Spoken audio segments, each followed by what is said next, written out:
Indo-British Advanced Pain Clinic, Noppimayam Surgery Duram. For appointments 9155 15563. Welcome to iDream media. So జనరల్గా gastric issues చాలామందిని ఇబ్బంది పెడుతూ ఉంటాయి. ఎందుకు ఈ ప్రాబ్లం అనేది వస్తుంది, నాడీ వైద్యంలో దీన్ని ఎలా తెలుసుకుంటారు, ఎలా కరెక్ట్ చేస్తారు, మరి టిప్స్ ఏమున్నాయి, హోమ్ రెమెడీస్ ఏమున్నాయి దీన్ని తగ్గించుకోవడానికి, వివరాలు తెలుసుకుందాం. ఈరోజు మనతో పాటు ఉన్నారు ప్రముఖ నాడీ వైద్య నిపుణులు డాక్టర్ ఉమా వెంకటేష్ గారు. డాక్టర్ గారు నమస్తే. నమస్తే. డాక్టర్ గారు, జనరల్గా నాడీ వైద్యం అంటే అది నాడీ పంచభూతాల మీద ఆధారపడి ఉంటుందా, అంటే ఎట్లా చెప్తారు అసలు? ఇప్పుడు బేబీ ఊంబులో ఉంది. ఊంబులో ఉన్నప్పుడు బేబీకి ఏంటి, మనం ఏమైనా సపరేట్ ఫుడ్ పెడతామా? కాదు కదా, మదర్ తీసుకున్న ఆహారమే వెళ్తుంది. అంటే మైక్రోకాసం అనే మనం అనుకోండి, లోపల ఉన్న మైక్రోకాసంకి ఫుడ్ ఇస్తాం. అలాగే మనం పుట్టినది ఎలా అంటే కొన్ని లక్షల సంవత్సరం క్రితం మనుషులు ఉత్పత్తి అయినప్పుడు ఈ పంచతత్వాల ఎనర్జీలో నుంచి మనం ఉత్పత్తి అయ్యాం. చూడండి, ఇప్పుడు ఎగ్జాంపుల్ తెలుసుకోవాలంటే ఏదైనా ఒక రవ్వ ఉందనుకోండి, తీసి ఏదైనా ఒక డబ్బాలో పోసి పెడతాం. కొద్ది రోజుల తర్వాత దానిలో పురుగులు వస్తాయి. మనమేం పురుగులు పట్టి వేయలేదు కదా, ఎక్కడి నుంచి వచ్చినాయి అందులో కదా, దేనిలోనైనా పురుగులు వస్తాయి కదా మనకి. ఆ పురుగులు ఎక్కడి నుంచి వచ్చినాయి? మనకి బ్లాక్ పురుగులు వస్తాయి, రకరకాల పురుగులు వస్తాయి. ఏదైనా అది ఎలా వస్తాయనంటే ఈ పంచతత్వాలు దాని లోపల ఉన్నప్పుడు ఒక ప్రాణం ఉత్పత్తి అవుతుంది అన్నమాట. ఇప్పుడు అలాగే మనకి బేబీస్ పిల్లలు పుట్టలేదు అన్న వాళ్ళకి కూడా ఎనర్జీస్ ఒకటి ఇంబ్యాలెన్సెస్ ఉంటేనే పిల్లలు కూడా పుట్టరు, అలా ఉంటాయి అన్నమాట. సో ఇప్పుడు పంచతత్వాలు కరెక్ట్గా ఉండాలి అంటే మన మైక్రోకాసం ప్రపంచంలో నుంచి ఒక ప్రాణం ఉత్పత్తి అయింది. ఈ ప్రాణానికి ఆహారం ఏంటి? అదే ఎనర్జీ ఆహారం. అంటే మనకి ఈ నెయిల్ కార్నర్స్, చేతుల్లో కాళ్ళలో నెయిల్ కార్నర్స్ దగ్గర నుంచి ఒక కెనల్ లాంటి పాత ఉంటుంది అనమాట. అది ఒక ఎంటీ పాత లాగా ఉంటుంది, ఒక కెనల్ లాగా. ఆ పాత లోపల ఈ ఎనర్జీ మనకి రిసీవ్ అయ్యి లోపలికి వెళ్తూ ఉండాలి. ఎగ్జాంపుల్ ఇప్పుడు కడుపు ఉందనుకోండి, కడుపు అనేది ఎర్త్ ఎనర్జీ కింద వస్తుంది. ఆ ఎనర్జీ కింద ఈ ఎనర్జీ కాళ్ళల్లో నుంచి వెళ్తాయి అనమాట. అలా వచ్చి కడుపు చుట్టూ ఆ ఎనర్జీ ఫామ్ అవుతాయి. ఆ ఎనర్జీ ఫామ్ అయ్యి ఉన్నప్పుడు మనకి ఆకలి వేసినప్పుడు, మనకి ఆకలి అని మనకేం తెలియదు, ఆ లోపలికి కావాలి అన్నప్పుడు అక్కడ ఉన్న స్టమక్ వచ్చి ఈ ఎనర్జీని తీసుకొని రిజువినేట్ అయిపోతుంది. దానికి ఆహారం అక్కర్లేదండి. యాక్చువల్గా చూస్తే ఆహారం అక్కర్లేదు. ఆ తర్వాత ఈ ఎనర్జీ వెళ్తున్న పాత్రలో ఎమోషన్స్ వల్ల బ్లాకేజెస్ రావడం జరిగింది. అలా బ్లాకేజెస్ వచ్చినప్పుడు ఈ ఎనర్జీస్ సరిపోలే. ఇక్కడ బ్లాకేజెస్ వచ్చింది, ఇక్కడ ఎనర్జీ లేదు, కడుపు చుట్టూ మనకి ఎనర్జీ లేదు, కడుపుకి కావాలి ఏదో ఒకటి, తీసుకోవడానికి ఏం లేదు. అప్పుడు మనం కాయలు ఏదో కోసుకో తినడాలు, రూట్లు తీసుకొని తినడాలు, ఇలాంటివన్నీ తిన్నప్పుడు అది ఏదో కడుపులో ఫిల్లింగ్ లాగా మనకు వచ్చింది. అంటే మన ముందు తరాల వాళ్ళకి కొన్ని లక్షల సంవత్సరం క్రితం అలా వచ్చినప్పుడు మనకి కావాల్సింది ఇదే ఆహారం అనుకొని మనం అలా తీసుకొని తినడం మొదలుపెట్టాం. ఆ తర్వాత ఇది బాగాలేదనుకోని నిప్పు ఉత్పత్తి చేసి నిప్పులో కాల్చుకో తినడాలు, వేపుకో తినడాలు, ఇలా మనం చూడండి. ఇప్పుడు ఒక 5-6 ఏళ్ల క్రితం వరకు కూడా ఇన్ని వెరైటీ ఆఫ్ ఫుడ్ లేదు కదా, ఇన్ని వెరైటీ ఆఫ్ జబ్బులు కూడా లేవు కదా. ఇప్పుడు మనం ఏం చేస్తాం, అప్పటి నుంచి కూడా చాలా రకరకాల ఫుడ్ తినడం, ఫుడ్ కోసమే మనం బ్రతుకుతున్నట్టు, మనం బ్రతకాలంటే ఫుడ్ తినాలి అని అయిపోయింది. బయట ఫుడ్ తినాలి, ఆ స్విగ్గీలో సగం రోజులు ఇంట్లో ఉండాలి, సగం రోజులు హాస్పిటల్లో ఉండాలి. అన్నీ మనకి మనమే తెచ్చుకున్నాం, ఏది లేదు. పూర్వంలో మనిషి పుట్టినప్పుడు ఇది మనం దేంతో అయితే పంచతత్వాలతో పుట్టామో ఈ ఎనర్జీ మనకి కరెక్ట్గా ట్రావెల్ అవుతూ ఉంటే జబ్బులు లేవు, ఆకలి కూడా లేదండి. ఇప్పుడు మా పేషెంట్స్ చాలామంది దీనికి విక్టిమ్స్ ఏంటంటే, చాలామంది మార్నింగ్ బ్రేక్ఫాస్ట్ ఒకటి చెప్తాను, ఆ బ్రేక్ఫాస్ట్ తినేసి నెక్స్ట్ డే మార్నింగ్ వరకు కూడా ఆకలి లేదు అంటారు. ఎందుకు అంటే ఎనర్జీ ఎప్పుడైతే ఫిల్ అవ్వడం మొదలైందో మన బాడీలో అప్పుడు ఆకలి ఉండదు, కానీ ఎనర్జీ చాలా బాగుంటుంది. మనకి ఇప్పుడు ఎంత తిన్నా ఎనర్జీ ఉండదు, మనకి తింటూనే ఉంటాం, మంచి మంచి ఫుడ్ తీసుకుంటూ ఉంటాము, కానీ మనకి ఎనర్జీయే ఉండదు.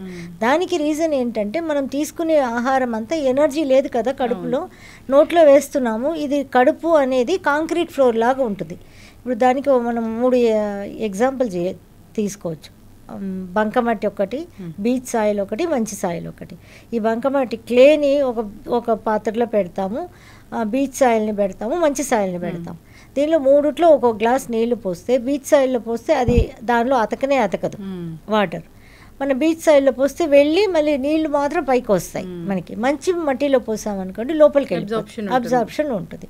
అంటే ఈ మనకి కడుపు అనేది ఎర్త్ ఎనర్జీ. ఈ ఎర్త్ ఎనర్జీ కరెక్ట్గా ఉన్నప్పుడు మనం తీసుకునే ఆహారం కరెక్ట్గా అబ్జార్బ్ అయిపోతుంది. మనకి ఈ గ్యాస్ట్రైటిస్ ప్రాబ్లం అలాంటివి ఉండవు మనకి. సో మెయిన్ రీజన్ ఏంటంటే ఎర్త్ ఎనర్జీ కరెక్ట్గా ఉండాలి. ఎర్త్ ఎనర్జీ కరెక్ట్గా లేదు అనుకుంటే ఇప్పుడు మనం తింటాము, అది తిన్నది అలాగే ఉంటుంది, ఆ లోపల మళ్ళీ మనకు ఆకలిస్తుంది, మళ్ళీ తింటాము, ఒకదాని మీద ఒకటి వేస్తూనే ఉంటాం మనం.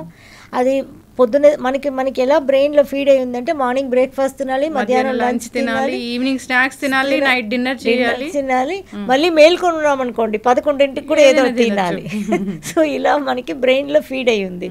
కాబట్టి ఏంటంటే ఇది ఇలా కాదు. మనకి ఎనర్జీ అనేది కరెక్ట్గా ఉంటే కరెక్ట్గా అబ్జార్ప్షన్ అయినప్పుడు మనకి అంత ఆకలి వేయదు మనకి. ఫస్ట్ ఆఫ్ ఆల్ ఆకలి గ్యాస్ట్రిక్ ఇష్యూ మరి నాడీ వైద్యంలో దీన్ని ఎలా డిస్క్రైబ్ చేస్తారు? అసలు ఎలా డిస్క్రైబ్ చేస్తామంటే ఫైర్ ఎనర్జీ ఎక్కువగా ఉన్నా కానీ తక్కువగా ఉన్నా కానీ, ఎక్కువగా ఉన్నప్పుడు ఏమవుతుందంటే మట్టి అంత నెక్స్ట్ అక్కడి నుంచి ఉత్పత్తి అయ్యేది మట్టి కదా, మట్టి డ్రై అయిపోతుంది. మట్టికి ఫైర్ ఎక్కువ ఉంటుంది కాబట్టి డ్రై అయిపోతుంది. మనం ఏం వేసినా అక్కడే ఉంటుంది.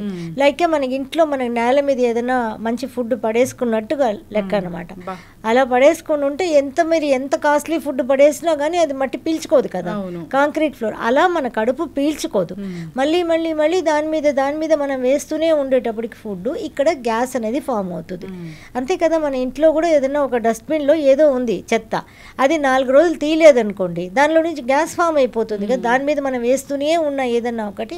అంతే సేమ్ వే ఈ గ్యాస్ ఫామ్ అయిపోతుంది అనమాట. ఈ గ్యాస్ ఫామ్ అయినప్పుడు దాన్ని మనం ఎలా బాగు చేసుకోవచ్చు అంటే, ఒకటి పల్స్ బ్యాలెన్సింగ్, ఎనర్జీ లెవెల్ సెటరేట్ చేసుకునేటప్పుడు న్యాచురల్గానే బాగైపోతాయి. మళ్ళీ దానికి మనం కానీ టైం తీసుకుంటుంది. జనానికి ఎలా ఉంటుంది అంటే ఒక్కసారికి బాగైపోతుందా అనే క్వశ్చన్స్ ఉంటాయి అన్నమాట. ఒక్కసారికి డెఫినెట్గా బాగా కాదు. ఎవరో రేర్ పీపుల్కి ఒక్కోసారికి కూడా రిజల్ట్ వస్తాయి, కానీ అదే ఇంకా కంటిన్యూ ఉండదు. సో ఇది మెయింటెనెన్స్ ఉంటుంది అనమాట. వీక్లీ వన్స్ చేసుకుంటూ, మళ్ళీ 15 days వన్స్ చేసుకుంటూ, మళ్ళీ మంత్లీ వన్స్, మళ్ళీ 2 months వన్స్, 3 months వన్స్, ఇలా. ఇప్పుడు అబ్రాడ్ నుంచి వచ్చేవాళ్ళు ఇయర్లీ వన్స్ చేసుకొని పోయే వాళ్ళు కూడా ఉన్నారు. అలా మెయింటైన్ అవుతుంది. కానీ డెఫినెట్గా మెయింటెనెన్స్ కోసం మనం రెగ్యులర్గా దీన్ని చేసుకుంటూ మనం ఉండాలి. అది మనం బుర్రలో పెట్టుకోవాలి. ఎందుకంటే చాలా మందిని చూస్తున్నాను, ఒకసారి వస్తే చాలా, ఎన్నిసార్లు రావాలి అంటారు. ఎన్నిసార్లు అనేది మనకు కూడా తెలియదు. వాళ్ళ బాడీ తత్వం ఎలా ఉందో దాన్ని బట్టి మనం నాడీ బ్యాలెన్స్ చేసినప్పుడు జరుగుతాయి.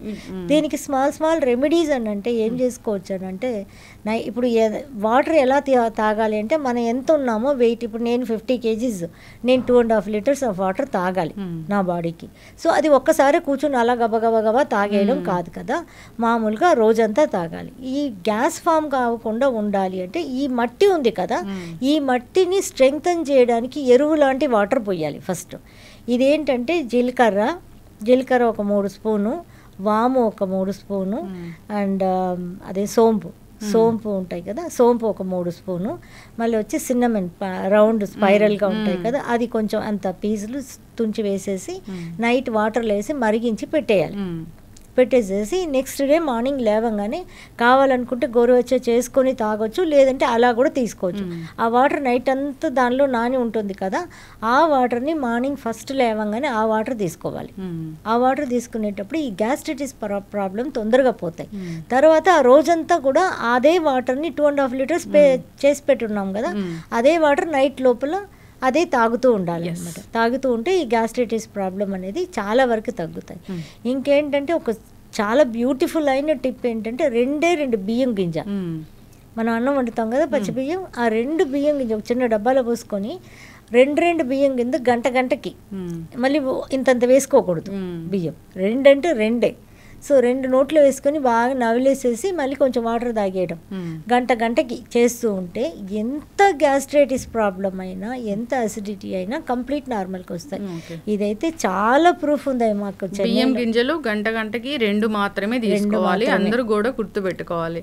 బియ్యం తినమన్నారనే గుప్పడి గనక అనీమియా అనేది వస్తుంది. అది అలా చేయకూడదు. మనం ఇలా చేసేప్పుడు ఇది కూడా చాలా బాగా పనిచేస్తాయి అన్నమాట. చక్కటి ఇన్ఫర్మేషన్ డాక్టర్ గారు.